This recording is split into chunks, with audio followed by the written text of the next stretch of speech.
வணக்கம். செல்வகுமாரின் அதிகாலை வானிலை ஆய்வறிக்கை.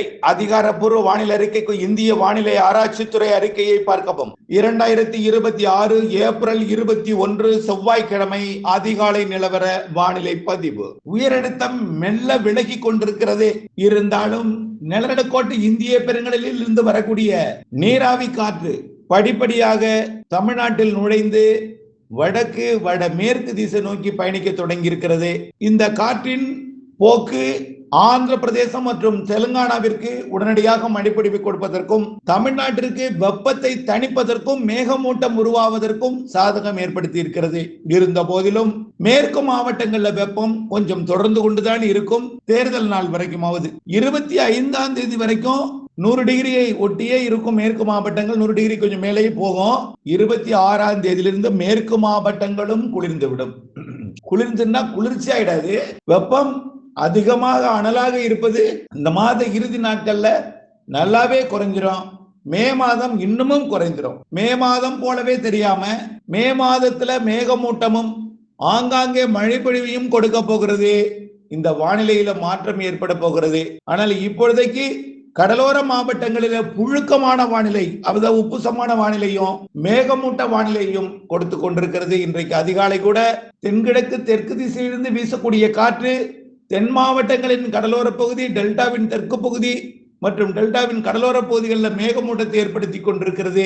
இந்த மேகமூட்டம் ஏற்படுத்தினாலும் குளிர்ச்சியான சீதோஷ நிலை அதிகாலை இருந்தாலும் பொழுது விடிந்ததும் வெயில் வந்ததும் மெல்ல வெப்பம் உயர்ந்தாலும் புழுக்கம் என்பது தொடரும். காரணம், தரைப்பகுதி வெப்பமடைந்து குறைந்த அழுத்தமாக இருக்கிற காரணத்தினாலே இந்த புழுக்கம் என்பது இருக்கும். நிலநடுக்கோடு பகுதியில் உயிர்வாய் இருக்கக்கூடிய அந்த காற்று சுழற்சி நிலநடுக்கோட்டுக்கு தெற்கு பகுதியிலிருந்து வரக்கூடிய காற்றை ஈர்த்து தமிழ்நாட்டிற்கு இந்த மாத இறுதி மற்றும் மே மாதத்தின் முதல் வாரத்திலிருந்து தென்கிழக்கு தெற்கு திசை காற்றும், பிறகு தெற்கு திசை காற்றும், பிறகு தென்மேற்கு திசை காற்றுமாக படிப்படியாக மாறி வரும். ஆக குறைந்த அழுத்தம் நிலநடுக்கோட்டுக்கு தெற்கே அமைந்து நிலநடுக்கோட்டுக்கு தெற்கே இருக்கக்கூடிய நீராவி காற்றை தமிழ்நாட்டிற்கும் தமிழ்நாடு வழியாக ஆந்திர பிரதேசம், தெலுங்கானா, கர்நாடக பகுதிக்கும் அனுப்ப இருக்கிற காரணத்தினாலே வெப்பம் படிப்படியாக குறையும். உடனடியாக குறையாது, படிப்படியாக.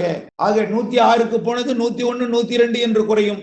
100ஐ தொட்டு இருப்பது, ஆனால் சில இடங்கள்ல 100 இருக்கும். 26ஆம் தேதிக்கு பிறகு அந்த 100ம் குறையும். மாத இறுதி நாட்கள் கண்டிப்பாக குறைந்திருக்கும், கவலைப்படாதீங்க. இடிமழை பொழிவை பொறுத்த வரைக்கும் நாளை இன்றைக்கே ஒரு சில இடங்கள்ல தூறலுக்கு வாய்ப்பு இருக்கு. டெல்டா மாவட்டங்களின் தெற்கு பகுதி மற்றும் தென்கடலோரத்துல நாளை 22ஆம் தேதி டெல்டா மாவட்டங்களின் தெற்கு பகுதி மற்றும் தென்கடலோரத்துல அதிகாலை மற்றும் இரவு நேரத்துல, இரவு நள்ளிரவு அதிகாலை நேரத்துல அல்லது மதியம் நேரத்துல எங்கேயாவது ஒரு 10, 11 மணிக்கு 12 மணி வரைக்கும் உள்ள நேரத்துல ஆங்காங்கே தூறல் நனைக்கும் மழைப்பொழிவை கொடுக்கலாம். 22ஆம் தேதி நாளைய மறுதினம் 23ஆம் தேதி தேர்தல் அன்றைக்கு தென்கடலோரம், தென் மாவட்டங்களின் உள்பகுதி, மேற்கு தொடர்ச்சி மலைப்பகுதி, அதாவது தென் மாவட்டங்கள்ல கொஞ்சம் கூடுதல் பரப்பு, தென் மாவட்ட மேற்கு தொடர்ச்சி மலையில கொஞ்சம் கூடுதல் பரப்பிலும், நீலகிரி வால்பாறை இடைப்பட்ட பகுதியில் ஓரிரு இடங்களும் வரக்கூடிய 23ஆம் தேதி மழைக்கு சாதகம் இருக்கு. இடிமழை குறைவான பரப்பிலே ஒதுக்கி 24, 25 அதே போல் தென் மாவட்டங்கள், டெல்டா மாவட்டங்கள் இரு இடம்தான். டெல்டா மாவட்டம் சொன்னா எனக்கு பெய்யலேன்னு சொல்லிடாதீங்க தயவுசெய்து. ஓரிரு இடம், டெல்டாவில் எத்தனையோ கிராமங்கள் இருக்கு.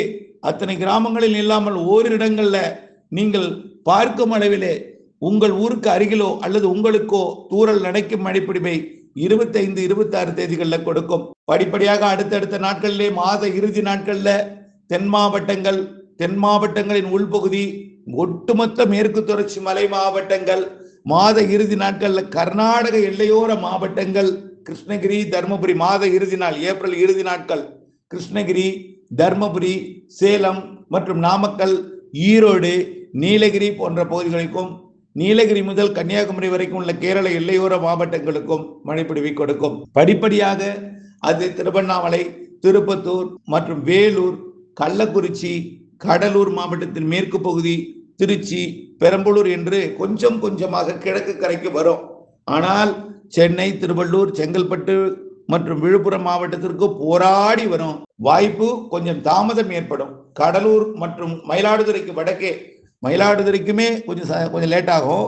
மயிலாடுதுறை முதல் மயிலாடுதுறை, கடலூர், விழுப்புரம், புதுச்சேரி, செங்கல்பட்டு, சென்னை, திருவள்ளூர் மற்றும் காஞ்சிபுரம் கூட, காஞ்சிபுரம், ராணிப்பேட்டை மற்றும் விழுப்புரம் மாவட்டத்தோட உள்பகுதி, கடலூர் மாவட்டத்தோட பாதிக்கு கிழக்கே உள்ள பகுதிகள் மற்றும் அரியலூர், இந்த மாவட்டங்களுக்கெல்லாம் இந்த மாத இறுதி நாட்கள்ல ஆங்காங்கே ஒரு சில இடங்கள்ல மழை பொழிவு கொடுக்க வாய்ப்பு இருக்கு. மே மாதம் தொடங்கியதும் பரவலாகிவிடும் மழை. இந்த மாத இறுதி நாட்கள்ல வாய்ப்பு இருக்கு, இல்லை என்று சொல்லவில்லை, கிழக்கு கடலோரத்திற்கு. ஆனால் கர்நாடக எல்லையோர, கேரள எல்லையோர மற்றும் டெல்டா மாவட்டங்களின் தெற்கு பகுதி மற்றும் தென் மாவட்டங்களின் உள்பகுதி, மேற்கு தொடர்ச்சி மலையில ஆங்காங்கே மழை இருந்து கொண்டிருக்கும். மாத இறுதியில கொஞ்சம் பரவலான மழை இருக்கும். மேற்கு மாவட்டங்கள், கர்நாடக எல்லையோர மாவட்டங்கள்லாம் மே மாதம் முதல் வாரத்தில் இருந்து படிப்படியா மழை பொழிவு பரவலாகி வங்கக்கடலோரம், சென்னை உள்ளிட்ட பகுதிகளுக்கும் வரும் மழை. எது எப்படியோ வெப்பம் கண்டிப்பாக குறைந்துவிடும். இந்த மாத இறுதி நாட்கள் இருந்து மே முதல் வாரம் வெப்பம் குறைந்திருக்கும். 100 டிகிரிக்கு மேல போக வாய்ப்பில்லை. பெரும்பாலான இடங்கள்ல எல்லாமே குறைவா தான் இருக்கும். மே முதல் வாரத்துல அக்னி நட்சத்திரம் தொடங்கும் என்று நீங்கள் அக்னி நட்சத்திர காலம் என்றால் அதிகமாக வெயில் இருக்கும் என்று பொருள். ஆனால் இந்த ஆண்டு அக்னி நட்சத்திர காலத்திலே காற்றழுத்த தாழ்வு பகுதிகள் வங்கக்கடலில் ஒன்றும் அரபிக்கடலில் ஒன்றும் 10ஆம் தேதியை ஒட்டிய நாட்டில் உருவாக போகுது. கண்டிப்பா அரபிக்கடல் நிகழ்வு லட்சத்தீவு மற்றும் கேரளா பகுதியை நோக்கி நெருங்கி வரும். வங்கக்கடல் நிகழ்வு நெருங்கி வருவதற்கு வாய்ப்பு இருக்கு, பொறுத்திருந்து பார்ப்போம். அது போனால் அடுத்த நிகழ்வு வரும். கண்டிப்பா கோடை மழை மேற்கிலிருந்து மே மாதத்தில் நல்ல மழை பொழிவை கொண்டு வரும். தென்மேற்கு பருவமழை உறுதியாக முன்கூட்டியே தொடங்கும். மே மாத இறுதியில் ஒரு நிகழ்வின் காரணமாக தென்மேற்கு பருவம், நல்லா புரிஞ்சுக்கங்க, நிழலுக்கோட்டை ஒட்டி உள்ள பகுதியை பாருங்க, எப்படி கலர் இருக்கு பாருங்க. அந்த கலர் என்ன கலர்? அதிகமான மழை. காரணம் என்ன? நிலநடுக்கோட்டுக்கு தெற்கே இருக்கக்கூடிய நீராவியை சுமந்து வந்து நிலநடுக்கோட்டு பதிலே இப்ப மழை பொழிவை கொடுத்துட்டு இருக்கு. கொஞ்சம் கொஞ்சமா கோடை மழை வரும்பொழுது தமிழ்நாட்டிற்கும் கேரளாவிற்கும் கொடுக்கும். தென்மேற்கு பருவமழை வரும்பொழுது நல்ல ஒரு நீராவியை சுமந்து வந்து தமிழ்நாட்டின் தரையேற்றும் பொழுது தென்மேற்கு பருவமழை இந்த பற்றாக்குறை என்பதற்கு வேலை இல்லை என்றுதான் என்னை பொறுத்த வரைக்கும் தெரிகிறது. உறுதிபட நீண்ட கால அறிக்கை கடந்த ஜனவரி முதல் எதையும் மாற்றாமல் உறுதிபட தெரிவித்துக் கொள்கிறேன். நல்லா புரிஞ்சுக்குங்க. வெப்பம் உயர்ந்தாலே, கடல் நீரோட்டங்கள் வலுவாக இருந்தாலே, அதுவும் தென்னரை கோளம் மற்றும் சோமாலியா, அரபிக்கடலோட பகுதிகள் உயர்ந்திருக்கிற காரணத்தினாலே கண்டிப்பா நல்ல மழைப்பிடிவு, அணைகள், நீர்பிடிப்பு பகுதிகள் எல்லாம் கொடுப்பதற்கு வாய்ப்பு இருக்கு. தென்மேற்கு பருவமழை காலத்துல தென்மேற்கு பருவமழை முன்கூட்டியே தொடங்கும்னு சொல்லியிருக்கிறேன். இந்த வெயிலை கடத்துவதற்கு இன்னும் ஒரு சில நாட்கள் பொறுமை காத்து தான் ஆகணும். ஆயிட்டுனா அப்புறமா வெயில் குறைஞ்சிரும். வெப்பச்சலன இடிமழை பிடிப்பு வருது. மே மாதம் முதல் வாரம் தான் பரவலா இருக்கு. 2வது 3வது வாரத்துல நல்ல மழை இருக்கு. முன்கூட்டியே தொடங்கும் தென்மேற்கு பருவமழை நிகழ்வுகள் அரபிக்கடலில் அடுத்தடுத்து உருவாகும். வங்கக்கடலில் ஒடிசா கடலோரம் உருவாகும். தென்மேற்கு பருவமழை காலத்தில் இவையெல்லாம் நான் நீண்ட கால அறிக்கையில் சொல்லியிருக்கிறோம். இணைந்தே இருங்கள் அப்டேட்ஸுடன். வானிலை அறிந்து விவசாயம் செய்திருங்கள். வார்த்தைக்கு மிக மிக முக்கியம். வார்த்தைக்கு அர்த்தம் புரிந்து செயல்பட வேண்டும். மழைன்னா ஏதோ கொட்டி தீர்த்துறோம் உங்களுக்கும் உண்டு நினைச்சிட்டு இருக்க கூடாது. கோடை மழை ஒதுக்கி ஒதுக்கி ஆங்காங்கே பரவலாக என்பது மே மாதம் முதல் வாரத்துல சொல்லியிருக்கேன். இப்போ ஒதுக்கி தான் இருக்கும். பரவலான தொடங்கியதும் மே மாதம் 1ஆம் தேதியே கொட்டி தீர்த்துறாது. பரவலா கொஞ்சமாக பரவலாகும்.